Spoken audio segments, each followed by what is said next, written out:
All right, welcome back to Tomich Tech Reviews. Today, we're talking about the DJI Neo. I just got my hands on this thing yesterday, and I want to go through with you my first impressions and what I honestly really think about it. Because before I went and bought this, I went online and I checked out a couple of videos and, I was getting mixed opinions, and it's interesting to see how some people can rave about this thing, but then other people can say this thing is kind of a piece of crap. Now, I guess at the end of the day, it depends on what your starting point is, what you want to use this for, and what you are expecting, but also maybe how skilled you are at doing a little bit of editing to make this look better.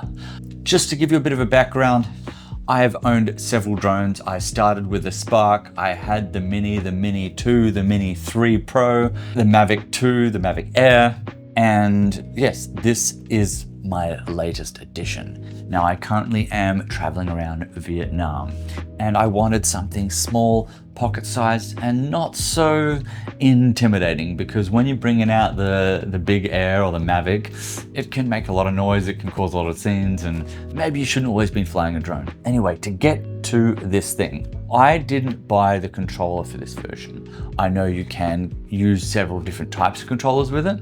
Honestly, I've got another controller at home. I didn't want to spend the extra money, and I just wanted something compact, and that's why I bought this. Honestly, straight off the bat, and I'm going to show you some test footage now, I didn't really think the quality was that good. Honestly, it was probably on par with the Spark. I was a little disappointed, and I've checked out the quality of the footage from the 4K and the 1080, and I don't really see much difference. But what I did do, and I'll show you a side-by-side comparison. I got the footage and I loaded it into DaVinci, my editing program. I put some noise reduction on it, and I actually got a half decent result. Also just with a little bit of color grading. So, can you get a good image if you know what you're doing? And I'm sure a lot of these images online, they've probably had a bit of noise reduction, because I would say that's probably the thing I first and foremost noticed the most. There was quite a bit of noise in the image. Now, image quality aside, I do really like the fact that you just don't need a controller at all. You don't even need a phone. While yes, you should definitely be using it at some points, if you just want to be filming yourself out in the open, it's literally as simple as you press the button. You have several different modes. So I'll turn this on. It turns on the same way that the other ones turn on. It's one press and then a hold. And then that will turn it on here. And then you've got 6 different modes here. So there's actually 2 buttons on this one. Now, something to mention that I didn't even realize, there is actually no SD card. The storage is purely built in, and I think it's 32 gigabytes. It's enough for a few flies. So once you turn it on, you'll get these 6 different modes. So you just press it across. Droney.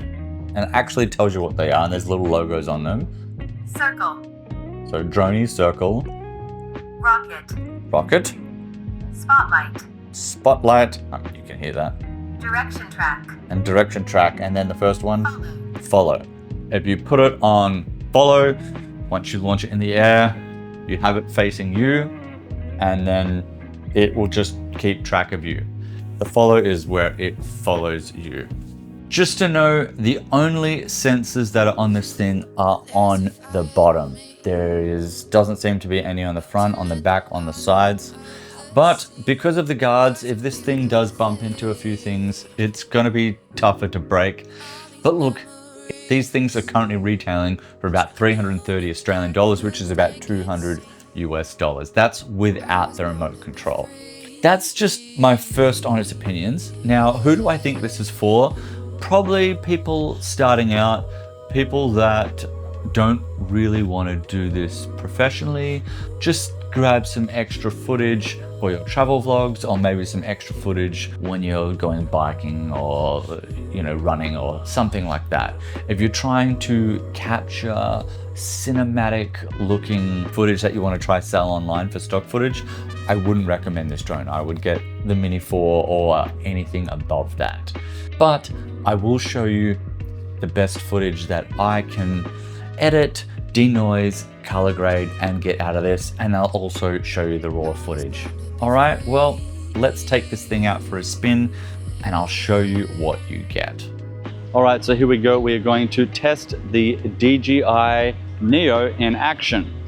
Now, as you can see here, this is the on button. To turn it on, you press it once and then press it again. The second press is like a long hold. On the bottom here, you'll see 6 other modes, and you can cycle through those modes, Circle. and it will tell you what they are. Rocket. Spotlight. Direction track. Direction track. So we're going to try the direction track, right? So once you have set the setting, you hold the button, Close. Direction track. 3. keep it in your hand, it will count 3, 2, 1. Then like that, it will go up in the air. Now, as you can see, this thing is following me around. Now, I'm not sure you can see it that it's in frame. I'm going to move this camera back a little bit.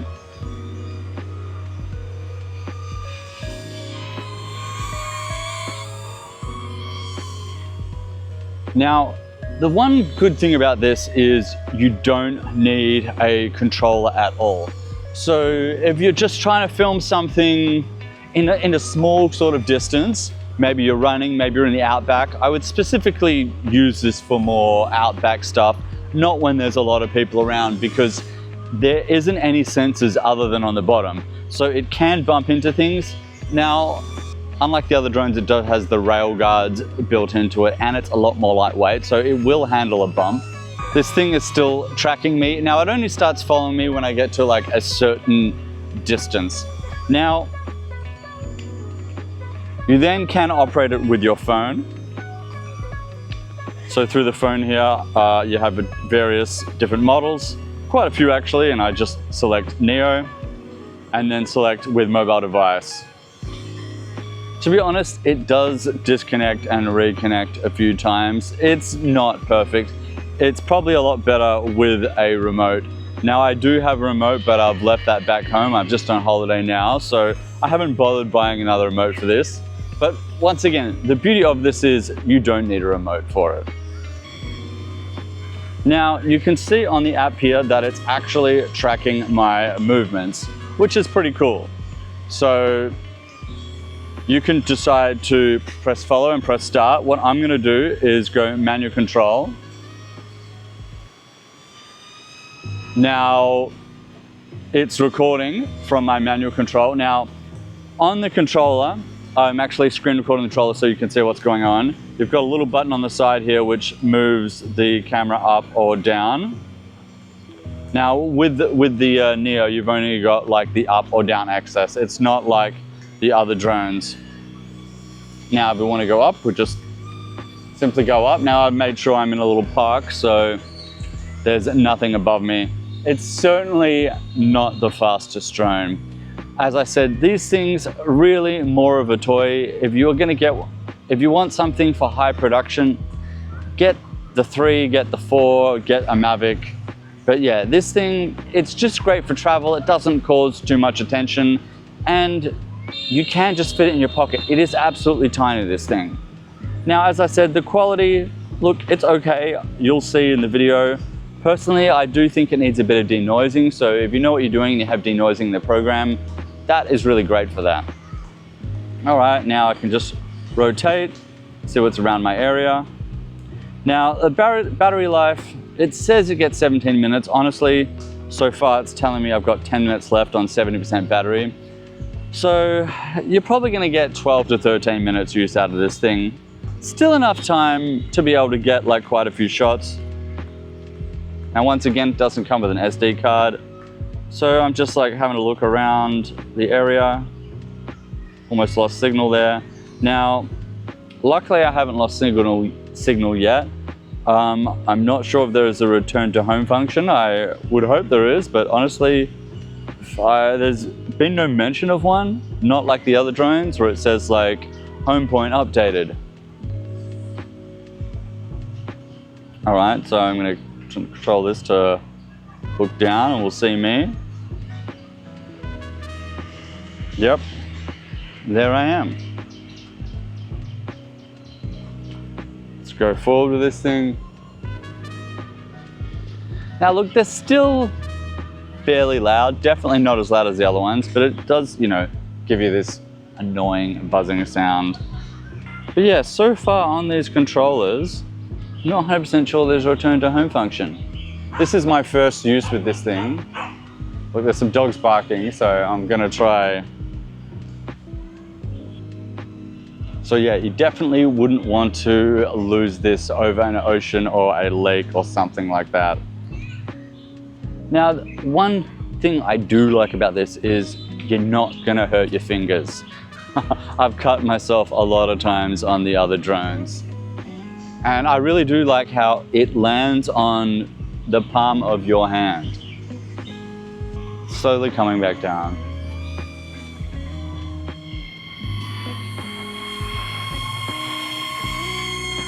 All right, now watch this. See, that's pretty cool, just how it lands there. Now, I think I'm gonna show you that again. So, take off. Right? And if I wanna land it, I just put my hand underneath. And there we go. All right, so that is the Neo and the test flight. So yeah, who would this be for? I would say beginners, people that don't want to spend too much money, something just to follow you along, maybe follow your bike, maybe follow while you're playing sports or just walking. Doesn't have any obstacle avoidance. Hey, so as you can see here, I'm still recording. You can just hold it. You can see the video from the drone. And I'll show you this on camera, and then yeah, you can get an idea of what this actually looks like. There is one little cool feature that the Spark had that they've brought back for this. You can use the audio from your phone to record. So say you've got this drone up in the air flying behind you, you can actually talk into your phone and that's gonna pick up the audio from that. So in a way you kind of can record audio. At the moment, I'm recording the audio from my pocket and this little microphone here. Anyway, I hope you found this useful. Please hit that like button, leave a comment. Do you own one of these? And do you think it was a waste of money? Or are you getting the use out of it? And if you are using it, what are you using it for? Anyway, until next time, keep on movie making.